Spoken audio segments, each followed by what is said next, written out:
Bună seara din nou! După cum mă știți, mă numesc Lizzie, am 18 ani, sunt studentă la facultate în Anglia și am venit să lucrez la Integritas. Acum mi-a venit și mie rândul să vin în față, dar nu vreau să vă plictisesc prea mult, o să încerc să fac timpul ăsta cât mai plăcut. Deci eu am pregătit toată asta în engleză și am tradus-o în română acum o oră, deci vă rog să bear with me, să aveți răbdare. Când cineva îmi cere să îmi spun experiența, întotdeauna îmi place să încep de la început. Cum zice în Ieremia 1:5, că mai înainte să te fi întocmit în pântecele mamei tale, te cunoșteam. Ca să vorbesc despre începutul meu, ar trebui să știți niște lucruri despre părinții mei. Mama mea s-a căsătorit la 19 ani cu un bărbat de 30 de ani numit Nelu, după a doua întâlnire. Mai mult ca să scape de acasă decât că îl iubea și că credea că Dumnezeu i-a dat un soț ei. Mama mea s-a născut într-o familie adventistă și Nelu s-a născut într-o familie adventistă care este tatăl meu biologic. După un an, după căsătorie, aproximativ, mama mea era 9 luni însărcinată cu mine. Într-o duminică seară, cred, a observat că eu nu mai mișcam în burtă. A continuat așa pentru câtva timp și s-a speriat și s-a dus la spital. Doctorii i-a făcut scanuri și au spus că eu am cordonul umbilical de 2 ori împrejurul gâtului. Și dacă face naștere naturală, o să mor eu sau o să fiu grav bolnavă și poate și ea să fie afectată grav. Deci, cu doar anestezie locală, au pus-o la urgență să facă cezariană.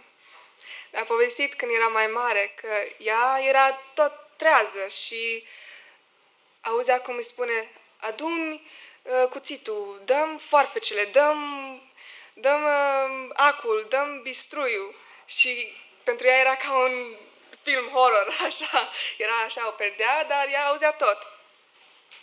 Deci la ora 1 după amiaza, la data 29 iulie 2003, mama mea m-a născut. Aceasta este mama mea, 20 de ani, după un film horror. Deci foarte, foarte... Nu știu cum a făcut-o. O femeie, prietenă de-a lui mama din Anglia, a avut și aceeași sarcină cu aceeași problemă și, din păcate, nu a putut să salveze copilul. Era fără oxigen când a ajuns la copilul acela. Altă femeie din România, o vecină din sat, a avut și ea cam aceeași problemă și acum când merg vara la ei, o văd plimbându-și fata cu căruciorul vara.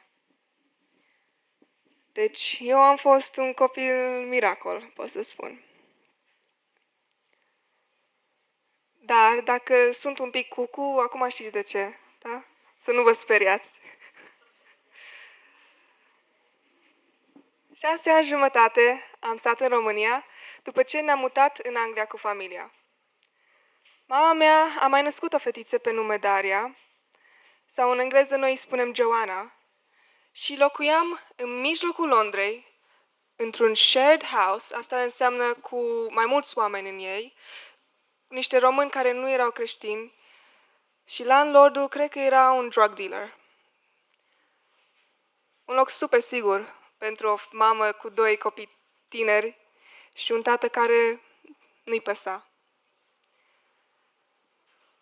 Nelu a avut mai multe oportunități să muncească dacă vroia, să-și caute de lucru, să ne întrețină, dar era leneș, avea scuza că nu știe engleză și când mama mea s-a angajat ca să avem noi bani și să putem să supraviețuim, o suna că nu mai putea cu copiii ăștia. Mă enervează, nu mai vreau să stau cu mine, m-am plictisit. Deci o suna când ea era la lucru. Când era aproape ziua lui sora mea mai mică, făcea 3 ani, Nelu a sunat o cunoștință de-a lui de la biserică din Londra să cere niște bani, pentru că e ziua la fiica lui și n-are bani. Noi când mergeam la biserică în Londra era mai mult să ceșească el. Deci, omul acesta de la biserică i-a dat 200 de lire ca cadou. Cu banii aceștia, el l-a folosit să-și cumpere bilet înapoi spre România și ne-a părăsit. O femeie de 26 de ani, cu 2 copii mici, în mijlocul Londrei, într-o casă shared, cu landlordul care vinde droguri și niște români vai de capul lor. Eu m-am îmbolnăvit grav din cauza la stres. Mama mea a fost hărțuită sexuală după ce a plecat Nelu. Mie mi-era dor de tata, nu știam unde a plecat. Și eram aproape să fac convulsii de epilepsie din cauza fricei și stresului. Mă încordam și parcă oamenii din jurul meu nu erau o realitate, parcă eram în vis. Am fost la spital de mai multe ori, slavă Domnului pentru free healthcare în Anglia, și am avut și o femeie care ne-a ajutat cu cazare sau mâncare când aveam nevoie. Mama mea, într-o zi, l-a sunat pe omul acesta care i-a împrumutat bani lui Nelu și a spus că o să încerc să îți dau înapoi banii. N-aveam să mâncăm noi, dar mama era o femeie puternică. Acest om a fost și el îndrumat de pastorul din Londra să se ducă să ne viziteze, să vadă ce facem și să ne mai ajute el.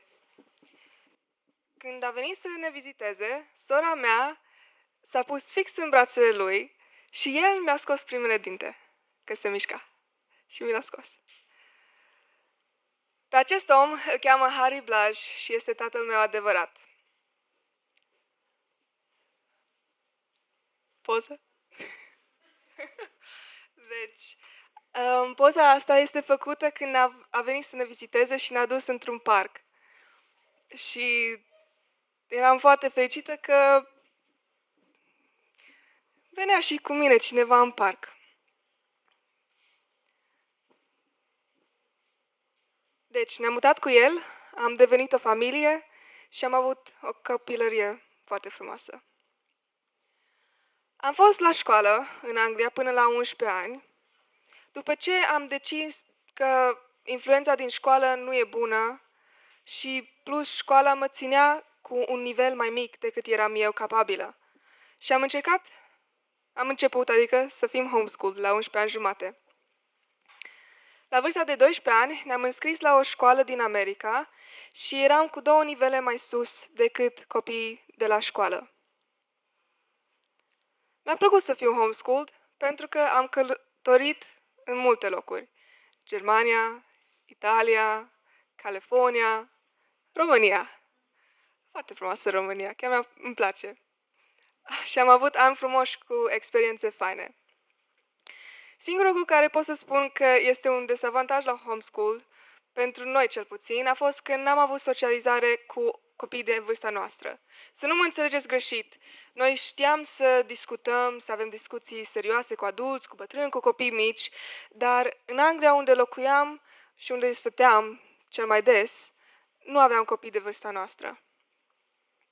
Dar noi am avut 3 elevi în casa noastră de timp de 3 ani. 2 fete și un băiat, care cele 2 fete au stat 2 ani și băiețelul a stat 1 an. Toți erau ori neamuri, ori prieteni foarte apropiați. Am făcut homeschool cu ei. Și acesta este Mihail, era cel mai mic, acum e cel mai mare. Mama era șefa de armată și tata era comandantul, dar eu eram corporalul. Îi ajutam pe copii când mama nu era acolo. La teme, făceam ordine. Eu asta experiență am ca să lucrez la junior și să devin profesora lor principală pentru o lună.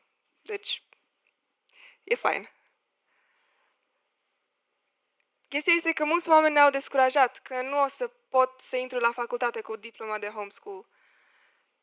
În România asta este adevărat. După ce am terminat liceu cu homeschooling, eram în România, eram mutați în România și mă interesam de facultăți, dar trebuia să fac SAT-ul, mă gândeam să vin aici, să dau SAT-ul în rând, adică în sfârșit ne-am mutat în Anglia din nou și am putut să intru la facultate.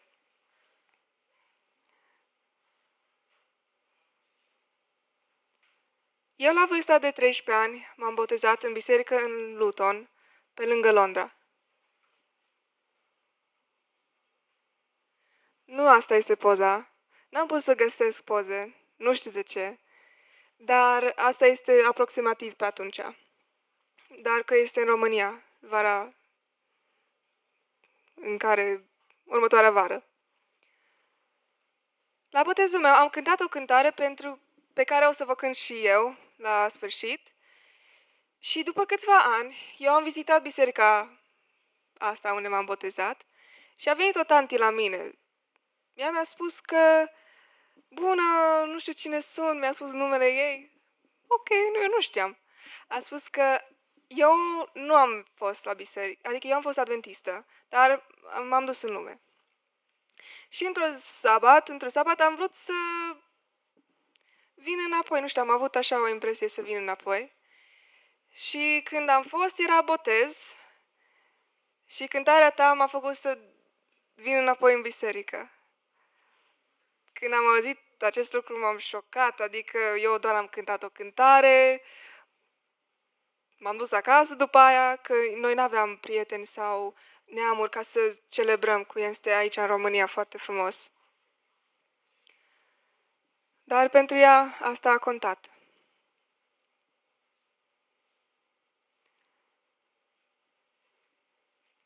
Cum a spus și Alex, botezul nu te transformă magic, ca o fairy, bibbidi-bobbidi-boo sau ceva de genul. Și poate vă vine un șoc, dar nici eu nu sunt perfectă. Tot am lucruri de luptat, zi de zi, ca și voi. Zi de zi trebuie să învățăm și să ne dezvoltăm. Doar pentru că sunt aici sus și că vorbesc cu voi nu înseamnă că sunt mai bune decât voi sau că sunt mai sfintă sau că lucruri din astea. Am aceeași griji, aceeași nevoie, aceeași supărări și aceeași lupte ca și voi. Anul trecut, pentru mine, a fost cel mai greu an din viața mea. N-are sens să mă ascund pentru că suntem o familie oricum. Eram cel mai jos, spiritual, mental și emoțional. Eram certată cu părinții aproape tot anul, cu pauze, bineînțeles. Aveam multe gânduri și frământări și mi-a fost extrem de greu. Asta e realitatea noastră în care trăim, nu? Chestia este că am învățat câteva lucruri din anul acesta, care aș vrea să vă împărtășesc și cu voi. Primul lucru, când sunteți certați cu cineva sau când vă ceartă cineva, chiar dacă pe nedrept, gândiți-vă dacă persoana aia are un gram de adevăr. Chiar dacă totul e gunoi ce-ți spune cealaltă persoană, dacă spune un lucru mic care e corect, gândiți-vă la acest lucru și cercetați-vă inimile despre acel lucru. Numărul 2. Când sunteți într-o ceartă, să nu vă înfuriați și să spuneți sau să faceți lucru pentru că sunteți supărați. Cred că știți deja acest lucru, doar că este un lucru foarte grav. Eu de mai multe ori am vrut să plec de acasă, pentru că nu mai suportam acasă și cred că nici părinții nu mă mai suportau. Al treilea lucru este să fiți mulțumitori. V-am spus asta deja la teorie, dar vă spun din nou pentru că este un lucru foarte, foarte important. Este că în fiecare zi e o nouă șansă, este o nouă oportunitate să creștem, să învățăm, să fim buni unii cu alții. Cred că v-am spus această chestie, dar o să vă spun din nou. Hai să spun că eu vă dau $1.000.000. Cum vă simțiți? Vă dau acum $1.000.000. Eu mă simt, când m-am auzit asta, m-am simțit, oh, $1.000.000 acum, ok. Dar după aia, prețul pentru $1.000.000 este că mâine nu te scoli. Nu, nu mulțumesc. Nu mulțumesc. Deci asta înseamnă că să te scoli următoarea zi este mai valoros decât $1.000.000. Și când m-am gândit la asta, ziceam, mă, dar asta este ce facem de zi cu zi. Ne sculăm în fiecare zi. Parcă nu e nimic, dar de fapt este un dar foarte prețios. Și viața noastră de zi cu zi ar trebui să fim mulțumitori pentru ea. Ultimul lucru pe care vreau să-l împărtășesc cu voi este despre creștere. Vreau să vă încurajez că viața nu este ca un examen. Uite, aici ai picat, gata. Este o dezvoltare care se încheie doar când nu mai trăim. Cât timp trăiești, poți să crești, poți să biruiești și poți să înveți. E ca o zicală care zice, când ești la cel mai jos loc din viața ta, singura direcție este în sus. Nu sunt nici pe aproape perfectă, încă mă lupt cu anumite obstacole și frământări, dar pot să spun că sunt mai bine de când am venit la Integritas, în anumite aspecte. Și vreau să vă mulțumesc tuturor, pentru că sunteți niște oameni minunați, cu fiecare în parte sunteți niște ființe foarte faine și sunteți ca a doua familie pentru mine. Domnul să fie cu voi și să creștem împreună. Amin.